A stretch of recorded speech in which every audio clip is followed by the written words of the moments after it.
문재인 대통령과 윤석열 대통령 당선인이 어젯밤 청와대에서 2시간 50여 분 동안 첫 만찬 회동을 가졌습니다. 추경과 집무실 이전에 대해선 큰 틀에서 협의를 이루었고 세부적인 내용은 실무 협의를 통해 논의될 것으로 전망됩니다. 대통령직 인수위원회가 어제 이른바 임대차 3법의 폐지 또는 축소를 검토하고 나선 데 대해 민주당이 즉각 반발하고 나섰습니다. 법 개정이 필요한 사안에 민주당이 반대 입장을 분명히 한 만큼 향후 여소야대 국면에서 신경전이 불가피할 것으로 예상됩니다. 전 정부 임명 산하기관장들의 사퇴를 종용했다는 이른바 산업부 블랙리스트 의혹에 대한 검찰 수사가 속도를 내고 있습니다. 사표를 낸 기관장 중 한 명은 당시 서울의 한 호텔에서 만난 산업부 고위직으로부터 사표 제출 요구를 받았다고 말했습니다. 현대 두산인프라코어 부사장이 수행기사를 가족 행사나 유흥주점 방문에 수시로 동원한 것으로 YTN 취재 결과 확인됐습니다. 해당 기사는 부당한 사적 지시와 초과 근무에 시달렸지만 제대로 된 대가는 받지 못했다고 호소했습니다. 충북 청주시의 한 산부인과에서 불이 나 산모와 직원 등 수십 명이 긴급 대피하고 10여 명이 병원으로 이송됐습니다. 소방당국은 건물 내부를 수색하면서 추가 인명피해가 있는지 조사하고 있습니다. 휴일 영향이 사라지면서 코로나19 신규 확진자가 어제보다 16만 명 넘게 늘면서 다시 30만 명대를 기록했습니다. 정부는 이번 주 일요일까지 적용되는 사적 모임 8명과 영업시간 밤 11시 제한을 완화하는 방안을 고심하고 있습니다.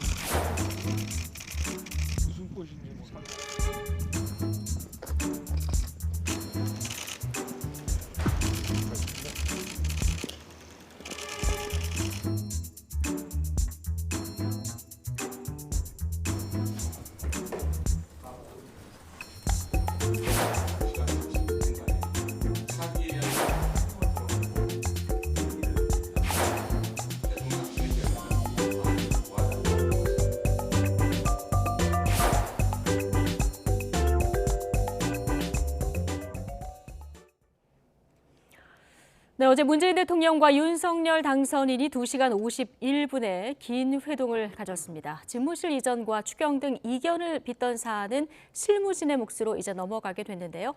화기애애했던 회동의 여파, 실무 논의에서도 갈등 없이 이어질지 여야 양측 의견 들어보겠습니다. 신경민 전 더불어민주당 의원 그리고 이상일 전 국민의힘 의원 오늘 두 분 모셨습니다. 어서 오십시오. 네, 안녕하세요. 예, 안녕하십니까.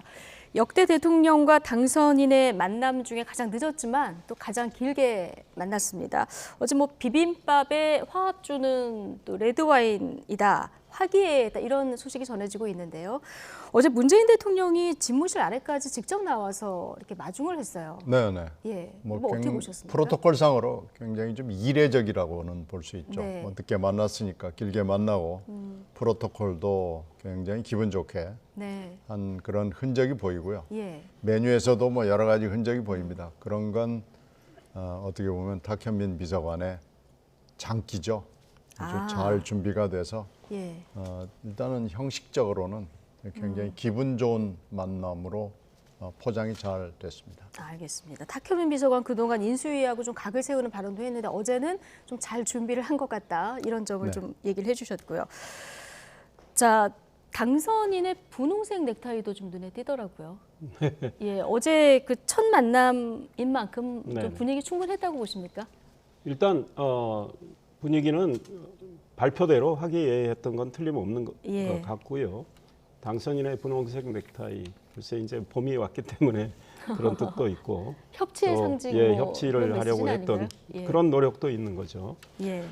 그다음에 이 말씀들은 덕담도 하고 다 좋았습니다. 그런데 이제 이 실무적으로 매듭을 지어야 할 문제들은 아직 좀 실무선에서 더 협의를 해야 되는 상황인데 예. 당선인 입장에서는 일단 가장 중요한 것은 본인이 제왕적 대통령 시대를 끝내고 새로운 시대를 열겠다. 대통령 권력을 분산을 하고 국민들과 더욱더 소통하는 그런 시대를 열겠다는 그 의지의 하나의 표현인 이 청와대 이전, 그러니까 네. 대통령의 직무 공간을 용산에 열겠다는 문제와 관련해서 496억 원의 예비비를 문재인 대통령께서 이제 승인을 해주셔야 합니다. 국무회의가 열려야 하는데 오늘 국무회의 안건에는 상정이 안 된 것 같고 예. 그렇다면 문 대통령이 어제 그 이전과 관련된 문제는 면밀히 살펴서 협조하겠다 예. 이제 그랬단 말이죠. 네. 그래서 사실은 그 이전 내용인 그 496억의 내용은 좀 면밀히 쉽게 살필 수 있다고 생각합니다. 그래서 좀 빨리 처리를 해주셔서 당선인이 새로운 공간에서 일을 할 수 있도록 문 대통령이 보다 적극적으로 협조해 주시면 좋겠다 이런 생각입니다. 알겠습니다. 자, 지금 말씀하신 집무실 이전 문제 포함해서 이제 실무선에서 매듭 지어야 할 이런 부분들이 좀 있긴 한데요. 자, 어쨌든 역대 가장 늦었지만 가장 긴 시간 만남을 가진 대통령과 당선인 회동에 대해서 정치권에서는 어떤 이야기들이 나왔는지 잠시 듣고 오시겠습니다. 차기 정부의 용산 집무실 이전이나 이런 것들에 대해서는 문재인 대통령께서 협조할 수밖에 없는 사안이었습니다. 다음에 이제 지방선거가 있기 때문에 민주당에서 좀 이걸 정치 이슈화하려고 하지 않았었나 이런 생각이 들고 어쨌든 어제 두 분의 지도자가 만나가지고 어떤 일정한 협의를 이룬 것에 대해 가지고 긍정적으로 평가합니다. 용산 집무실 이전 사실 이제 약간 모순이 되는 지점에 들어왔어요. 안보 공백이 있으면 어떤 상황에서도 이제 용납하면 안 되는 거 아닙니까? 근데 이제 사실 그러면 지금은 또 된다고 하는 것은 안보 공백보다는 다소 서로 간에 좀 오해가 있지 않았나 이런 생각합니다. 역대 가장 늦은 회동이었지만 171분이라는 최장 시간 동안 대통령님과 당선자가 허심탄회하게 다각적인 의견을 나눈 것으로 알고 있습니다. 늦었지만 최우선 과제인 민생과 국민 통합에 공감하는 자리가 마련되어 다행스럽습니다. 어제 회동에서 추경은 실무적인 논의를 이어가기로 했답니다. 인수위는 하루빨리 추경안을 제시해야 합니다. 또한 국민의힘은 인수위에 추경안을 촉구해서 그 진정성을 입증해야 합니다. 더불어민주당은 인수위가 제시한 추경안을 논의하여 국민의 시름을 깨끗이 드러낼 준비가 되어 있음을 말씀드립니다.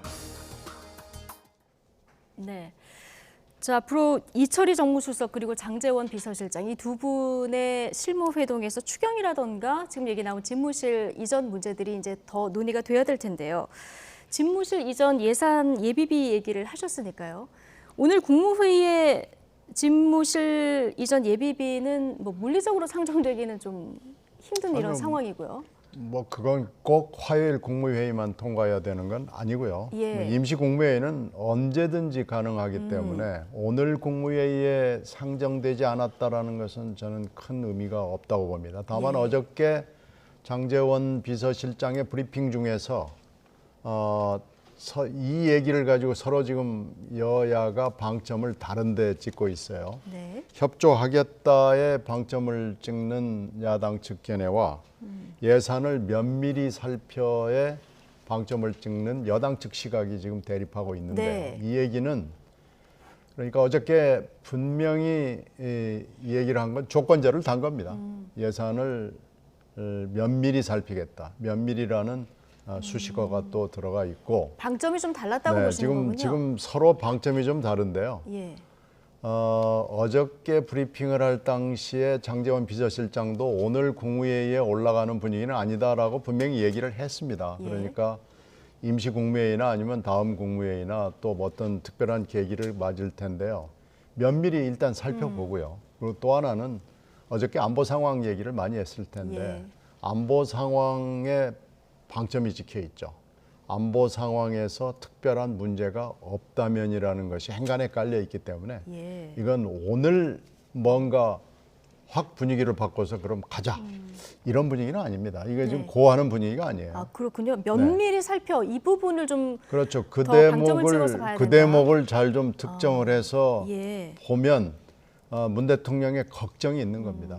예. 이렇게 국방부와 합참을 밀어내기 식으로 군정과 군령을 통합해서 지금 다 상관을 주는 거죠. 이렇게 해서 영향을 주는 이런 중차대한 조치를 내 임기 중에 어디까지 진전을 시켜야 될 것이냐라는 그 대목에서 문 대통령의 고민도 있는 거고요. 예. 현직 대통령으로서 5월 9일 밤 12시까지는 내 책임이다라는 고민도 있는 거고요. 예. 북한의 상황도 있는 거고요.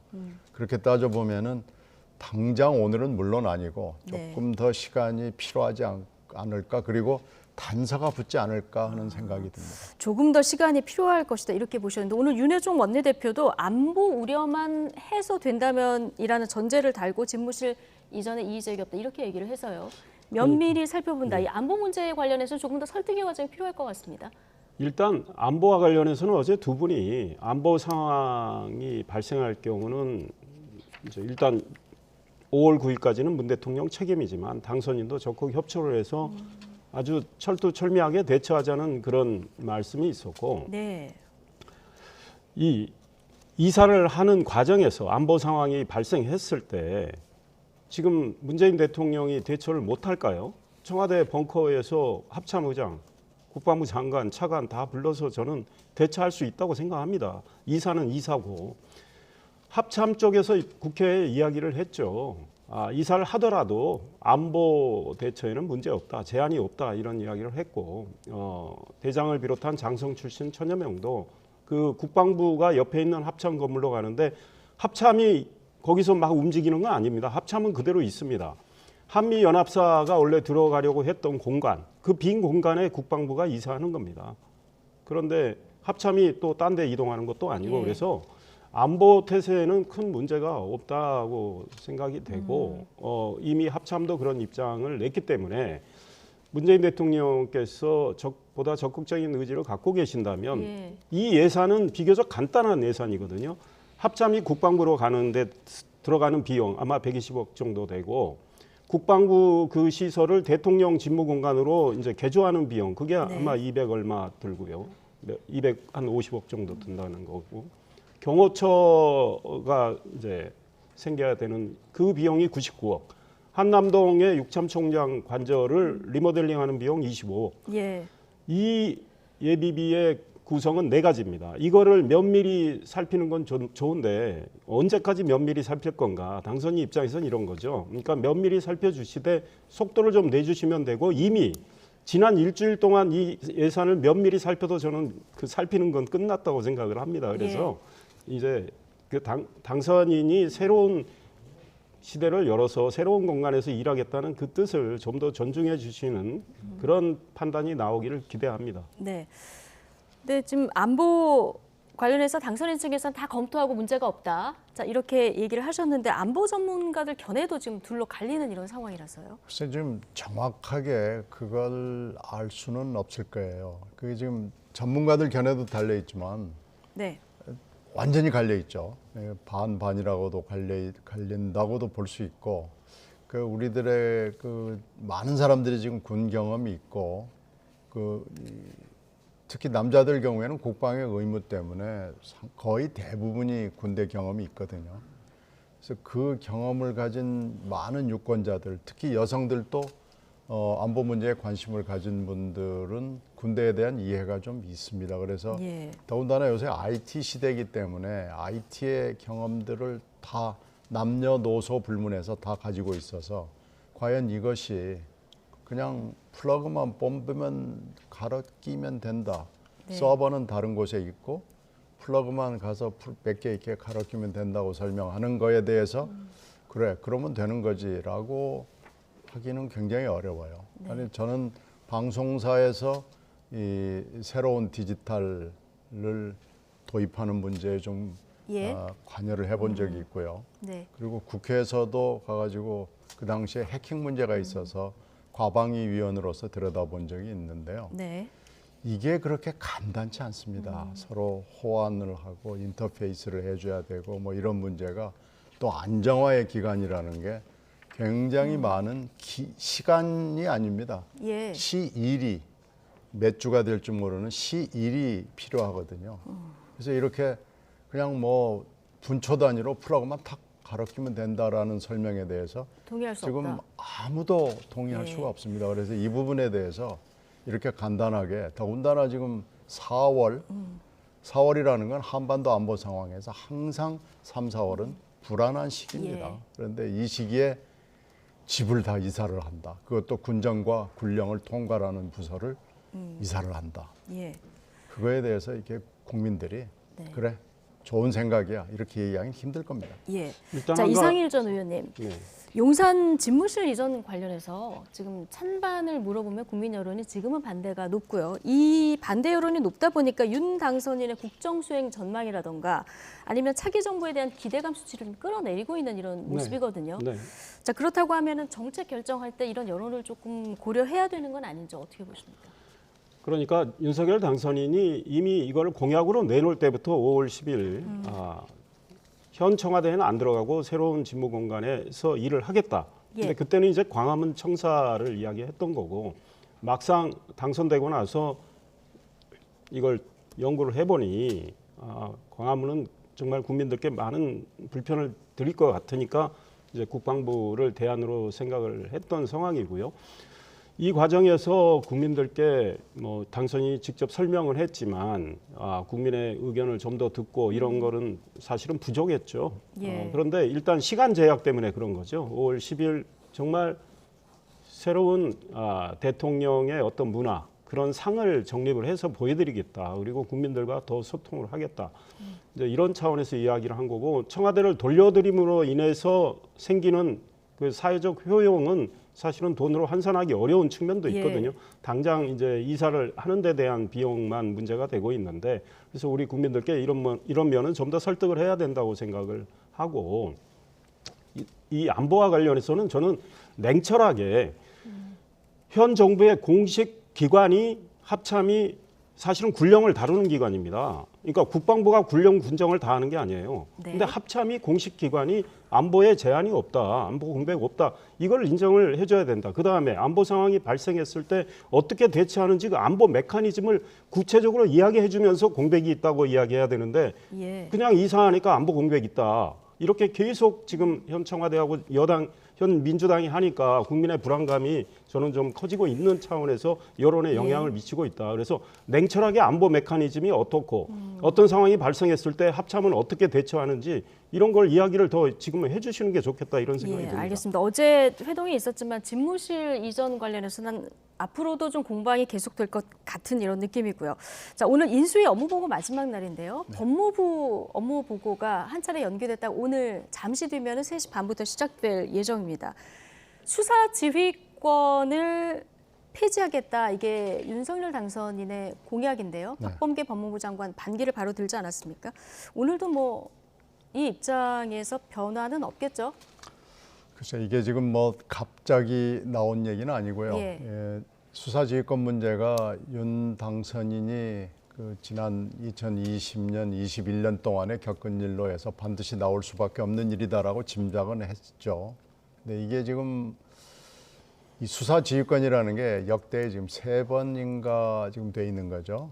천정배 장관 때하고 추미애 장관 때하고 그래서 지금 그게 3번이라고 돼 있는데 실제로는 이 수사지휘권이 검찰 내부에 있는 사람들 얘기를 들어보면은 수사지휘권이 공식으로는 3번입니다만은 하면서 예. 실상은 그렇지 않다고 얘기를 해요. 예. 그래서 이 수사지휘권을 정부 수립을 하면서 만들어 놓은 이유 그리고 또 하나 법무부 장관과 검찰총장을 분리한 이유 그것은 정치적 압박을 막아보자 회피해보자라는 그런 깊은 생각을 가지고 했는데 실제로 장관이 그러면 정치적으로 행사를 하면 어떻게 할 거냐라는 예. 데 대해서 우리가 좀 주로 정치인들이 많이 가기도 하니까요. 법무부 답을 장관으로. 찾지를 못한 거죠. 예. 그런데 이 부분을 좀 정리를 해서 수사지휘권 문제를 만들어낸 원래 그 48년도 그 의도를 예. 살리고 장관이 정치적으로 이용하는 것을 막을 수 있는 방안을 해서 이것은 존치하는 것이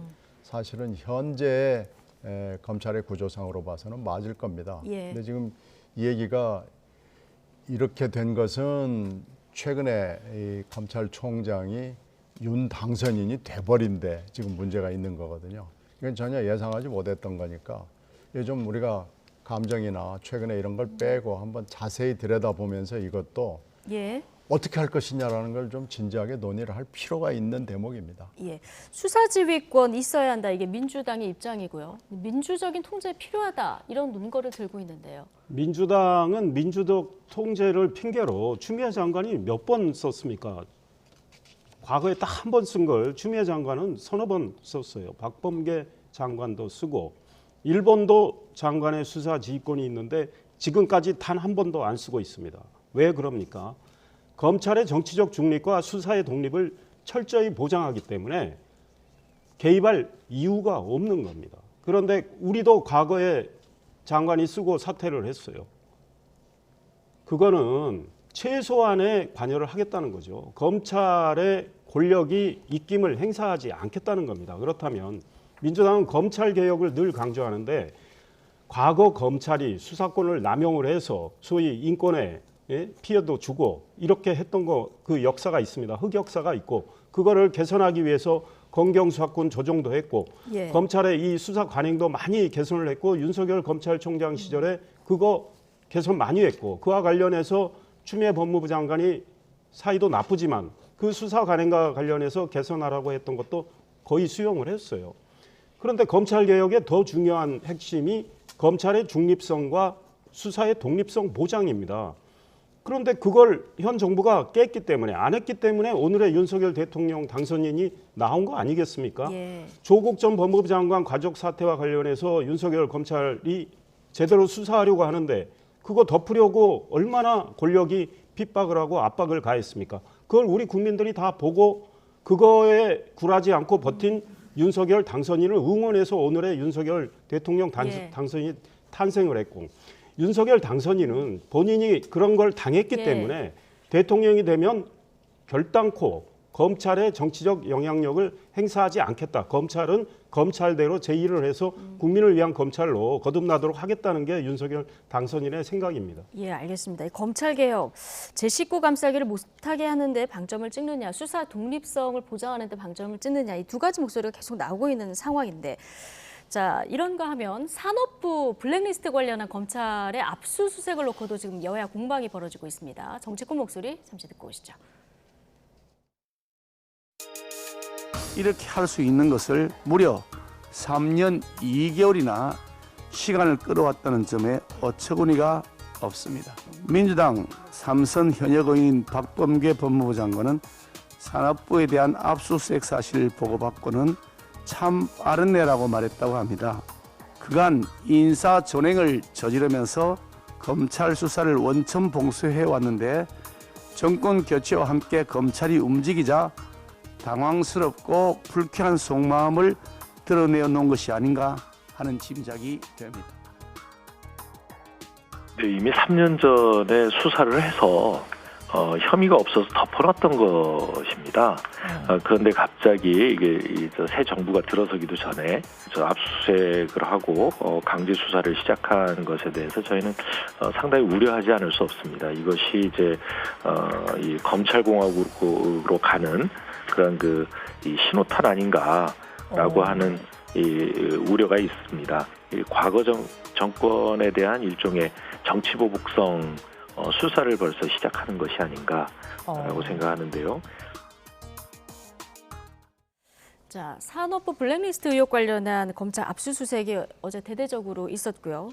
양쪽의 시선이 나옵니다. 지금 검찰 공화국의 신호탄이다 이런 주장이 나오고 있고 국민의힘에서는 이렇게 할 수 있는 일을 이제야 하냐 이런 비판이 동시에 나오는데 어떻게 보십니까? 글쎄 검찰이 뭐 왜 이렇게 했는지 윤호중 비대위원장의 말대로 혐의가 없어서 덮어놓은 건지 또 검찰이 공식적으로 설명하는 것은 환경부 판결을 기다리고 있었다 지금 이렇게 설명을 하는데 뭐 그 검찰 얘기가 맞는 건지 지금 이 실체는 잘 모르겠지만 검찰이 정말로 정치화된 조직이다. 검찰 본연의 자세, 수사와 객관성과 중립성과 뭐 이런 것들 지금 입에다 달고 사는 것들하고는 그렇게 뭐 관련이 없고 앞으로 검찰 개혁의 방향이 뭐가 돼야 되는지를 고민하게 하는 지점인 것으로 보여요. 그래서 이게 지금 환경부도 물론 있었고 그 전에 문체부가 있었고 지금 이런 상황 아니겠습니까? 근데 지금까지 안 했던 것은 과연 네. 정치적 압박 때문인가 어떤 의심이 가는 대목이어서 예. 이 진실을 잘 모르겠습니다. 하여튼 검찰의 정치성, 정치화는 유감없이 보여준 사건으로 보입니다. 네, 이상일 전 네. 의원님. 그렇습니다. 검찰이 수사하다가 2019년 5월에 분명한 진술들이 나옵니다. 산업부 국장이 문재인 정부 출범 직후에 한전사나 발전사 4개 사장들에게 물러나라고 했던 거, 강요를 했던 거죠. 예. 직권남용 업무 이제 집행 방해인데 이와 관련해서 진술이 나왔는데 검찰이 수사를 안 합니다. 환경부 블랙리스트 사건하고 똑같은데 수사를 안 해요. 서울 동부지검에서. 예. 그런데 그 동부지검장들이 어떤 분들이냐? 지금 현 정부에서 전부 친정부 성향이라고 알려져 있는 그분들을 검사장으로 내보냈어요. 그래서 예. 수사가 안 된 겁니다. 이런 검찰이 제대로 된 검찰입니까? 권력의 눈치를 보고 정부 눈치 보고 정권의 눈치를 보는 그래서 수사 안 한 것이 예. 이제 환경부 관련 판결도 나오고 정권이 바뀌니까 이제 검찰이 수사를 하는데 이렇게 검찰이 할 일을 안 하고 이제 와서 하니까 검찰의 정치화에 대한 지적이 나오고 있는 겁니다. 검찰이 할 일을 제대로 하도록 권력이 앞으로는 결코 입김을 행사하면 안 된다. 또 다른 교훈을 주고 있는데 네. 현 정부가 이야기하는 검찰 개혁의 문제점, 그 검찰 개혁이 사실은 가짜라는 게 예. 이번에 이 산자부 지금 이 압수수색을 통해서도 또 예. 증명되고 있다 이런 생각입니다. 알겠습니다. 지금 검찰 수사권을 남아있는 것도 다 없애고 기소권하고 완전 분리하자 이런 목소리도 지금 나오고 있는데 이 얘기하면 다 지나갈 것 같아서요. 자, 주제를 좀 넘겨보도록 하겠습니다. 최근 김정숙 여사 옷값 등 의전 비용을 두고 지금 특활비 공개가 필요하다 없다 갑론을박이 벌어지고 있습니다. 먼저 박석원 앵커가 어떤 논란인지 정리해드립니다. 네, 문재인 대통령의 퇴임을 40여일 앞두고 부인 김정숙 여사의 옷값이 논란이 되고 있습니다. 시작은 2018년 한 시민단체가 청와대에 특활비를 비롯해 김정숙 여사의 의전 비용과 관련된 예산 편성 내역 등 정보 공개를 청구하면서 불거졌는데요. 청와대는 특활비 등에는 국가안보 등 민감 사항이 포함돼 국가 중대 이익을 해칠 우려가 있다며 정보 공개를 거부했습니다. 그리고 소송전이 이어진 끝에 지난달 10일 1심 재판부는 개인정보 등 민감한 부분만 빼고 사실상 모두 공개하라는 판결을 내리죠. 하지만 청와대는 이에 불복해 항소했습니다. 그러자 아예 일부 누리꾼들이 직접 김 여사의 의상과 소품 착장 화면을 찾기 시작했습니다. 총 170여 벌의 의상과 200여 개의 소품을 찾았다며 관련 사진들을 공개했는데요. 가장 갑론을박이 있었던 건 고양이 모양의 브로치였습니다. 김정숙 여사가 착용했던 고양이 브로치가 2억 원짜리 프랑스 명품이라는 주장이 제기되자 다른 누리꾼들은 영국 액세서리 제품으로 약 2만 원에 불과하다며 공방이 벌어진 겁니다. 논란은 정치권으로도 옮겨 붙었습니다. 문재인 정부 처음 들어서면서 청와대와 민주당이 늘 하셨던 말씀입니다. 모든 정보를 투명하게 공개하겠다. 이렇게 국민들께 약속하셨어요. 정답은 바로 여기에 있습니다. 투명하게 공개해 주셨으면 합니다. 유튜브와 온라인 커뮤니티에서도 최근 김정숙 여사가 착용한 브로치 중 하나가 2억 원이 넘는다는 식의 주장이 넘쳐나죠. 이거 가짜뉴스입니다. 그 브로치 고가품 아닙니다. 왜 이런 주장과 뉴스가 갑자기 폭주하느냐. 논두렁 시계 시즌2 간을 보는 것입니다. 네, 논란이 커지자 청와대가 입장을 내놨습니다. 김 여사의 행사 의상 마련에 특수활동비가 사용됐다는 건 사실 무근이며 모두 사비로 구입한 것이라고 반박한 겁니다. 역대 대통령 영부인들 역시 옷값 논란에서 자유롭지 못했습니다. 또 박근혜 전 대통령의 의상 비용도 당시 야당이었던 민주당에서 공개 요구를 하기도 했고요. 자, 이렇게 청와대가 논란 차단에 적극 나서면서 앞으로 향후 어떤 결론을 낼지도 주목됩니다. 네, 특활비 내역 공개 이게 불필요한 논란인지 필요한 논란인지 좀 보겠습니다. 신경민 전 의원님, 지금 의전 비용이 이 특활비에 포함이 됐는지 안 됐는지 좀 확인은 안 된 상태인데 어쨌든 야당에서 그러니까 공개하라 이런 입장인데 필요하다고 보십니까? 특활비 공개는 좀 조심해야죠. 이 특활비 논쟁이 계속 역대 정권에서 문제가 되면서 예. 좀 많이 정리가 됐습니다. 이건 정말 깜깜이 비용이었다가 그것은 그것도 법적 요건에 따라서 공개할 것과 공개하지 않을 것이 지금은 대충 구분이 돼 있고요. 기본적으로 이 공금을 쓰면은 언젠가는 정보 공개에 의해서 드러날 수밖에 없다는 게 시간 문제죠. 예. 그래서 그것을 너무나 잘 알고 있기 때문에 이것을 공금으로 했다라는 건 저는 좀 믿기가 어렵고요. 예. 또 하나는 지금 문제가 됐던 특히 그 브로치, 그 치타 모양의 브로치, 그건 뭐 굉장히 유명한 브로치인 것 같아요. 그리고 2억이라고 그러는데 저것을 과연 붙이고 다닐 수 있을 만큼 강심장일 수가 있는 사람이 우리나라에 있을까요? 그래서 예. 너무 좀 많이 나갔습니다. 이렇게까지 하는 것은 좀 예. 너무 많이 나갔고 이걸 정쟁으로 하는 것은 저는 맞아 보이지는 않고요. 공개할 일이 있으면은 요건에 맞으면 공개해야 되지만 지금으로 봐서는 공금을 썼다고 저는 믿기가 어렵습니다. 예. 자, 청와대는 특수활동비를 영부인 의상에 사용한 적은 없다. 조금 전에 이렇게 속보로 내놓은 상태인데요. 특활비는 원래 그 공개는 안 하도록 돼 있는 거죠. 그런데 문재인 대통령이 예. 야당 대표 시절에 네. 특활비 공개를 줄기차게 이야기를 했어요. 그리고 지금 환경부가 그 정보 공개에서 법원의 판단이 공개하라고 나오니까 항소할 때 문재인 대통령이 왜 항소하냐고 그런 비판까지 했고 네. 지금 청와대 발표가 잘 이해가 안 되는 게 처음부터 그러면 이거는 대통령의 사비로 썼다고 이야기를 해야 됩니다. 그런데 가만히 있다가 그동안에 국가 기밀이고 네. 국가 안보, 국가 이익에 해할 우려가 있어서 공개 못한다고 하다가 오늘 느닷없이 이제 사비로 썼다는 거 아닙니까? 예. 그러면 그동안의 국가 기밀과 국가 안보 논리는 뭐가 되는 거죠? 저는 거짓말이 된다고 봐요. 왜 이런 판단을 해서 청와대가 처음부터 정직하게 이야기를 했어야죠. 논란이 그래서 확산되니까 입장을 내놓은 건 네? 아닐까요?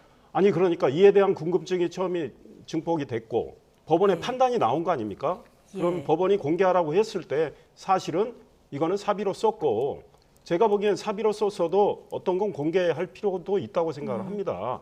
그 청와대가 지금 현 대통령께서 계속 국민들께 정보의 투명성을 강조를 했고 알려드리겠다고 했으니까 그런데 그동안에 국가 기밀, 국가 안보를 이유로 공개도 안 하고 법원 판단을 예. 무시하고 항소까지 했다가 오늘 이제 사비로 쓴 거라고 하니까 앞뒤가 좀 안 맞는 느낌입니다. 예. 어쨌든 뭐 업무 추준비 같이 이렇게 좀 투명하게 공개되는 이런 비율을 좀 늘리고 특활비를 줄이자 이 얘기는 현 정부 출범할 때도 나왔던 것 같은데요. 지금 또 나오는 이런 상황이라 정리는 언젠가 좀 될 필요는 있겠다 이런 생각은 듭니다. 오늘 두 분 말씀 여기까지 듣겠습니다. 심경민 전 더불어민주당 의원, 이상일 전 국민의힘 의원 두 분과 함께했습니다. 고맙습니다.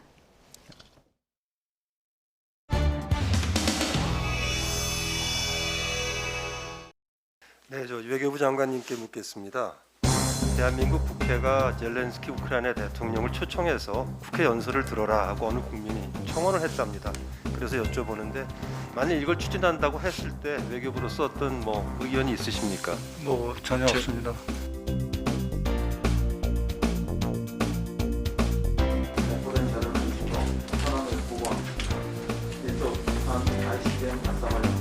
이번에 우크라이나 사태가 터지니까 그거를 최대한으로 활용한 것이 북한인 것 같습니다.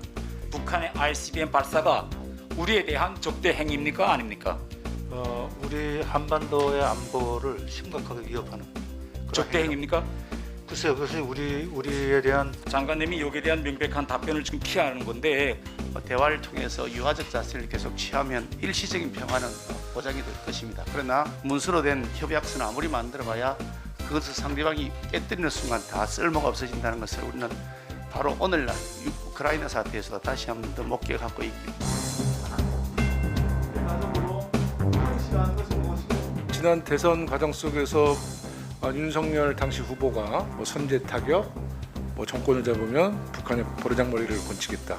이렇게 북한을 자극한 것에 대한 북한의 군사적인 행동 내지 또 경고 뭐 이런 것도 포함이 됐다고 해석할 수 있나요? 글쎄요, 저 의원님 질문에 제가 답변하는 건 적절치 않은 것 같고요. 네. 사실상 예정된 이제 강대강 구도가 향후 존속될 그런 예측이 있는 가운데 제가 생각할 때도 그렇습니다. 만약에 지난 5년 내내 2017년도의 상황이 지속되었다면 과연 우리가 얼마나 힘들었겠는가 이런 점들도 우리가 생각해 봐야 한다고 봅니다. 그러니까 북한이 핵을 포기하지 않을 것이다 라는 전제하에 외교정책, 안보정책에 대한 플랜 B가 준비되어 있습니까? 예스, 노로 해주십시오. 그 질문의 의도는 알겠습니다만 그렇게 짧게 답변드리기는 어렵다고 봅니다. 그러면은 애당초에 북한의 비핵화 의지에 대한 판단, 김정은의 비핵화 의지가 있습니까 없습니까? 어떻게 봐야 되는 겁니까 우리 국민들은? 글쎄요, 하여간 그 문제에 대해서는 우리가 끝까지 김정은의 오판을 하지 마. 비핵화 의지가 있습니까 없습니까? 비핵화 의지를 갖지 못하도록 비핵화 의지를 꺾도록 이렇게 하는 것이 정부의 노력입니다. 동문서답이 아니고요. 의원님 어떻게 2분 더 대답을 할 수 쓰시고 있으면 참 7분 질의하시겠습니까?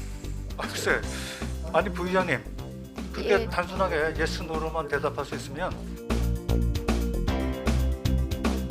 세상이 예. 얼마나 간편하고 좋겠습니까? 그런 상황이 아니기 때문에. 예, 장관님 말씀하시겠습니다.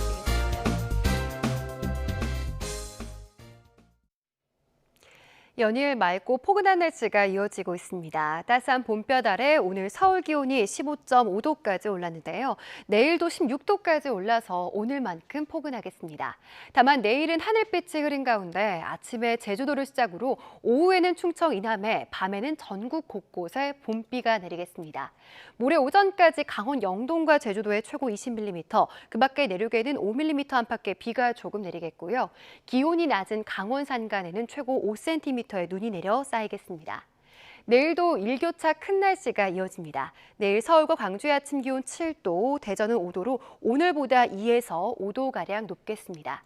낮 기온은 오늘과 비슷하거나 조금 높겠는데요. 서울 16도, 대구와 광주는 20도까지 오르겠습니다. 모레 비가 그친 뒤 당분간 맑은 날씨가 이어지겠고 주 후반에는 날이 다소 쌀쌀해질 전망입니다. 날씨였습니다. 네, 화요일 더 뉴스 마치겠습니다. 함께해 주신 여러분 고맙습니다.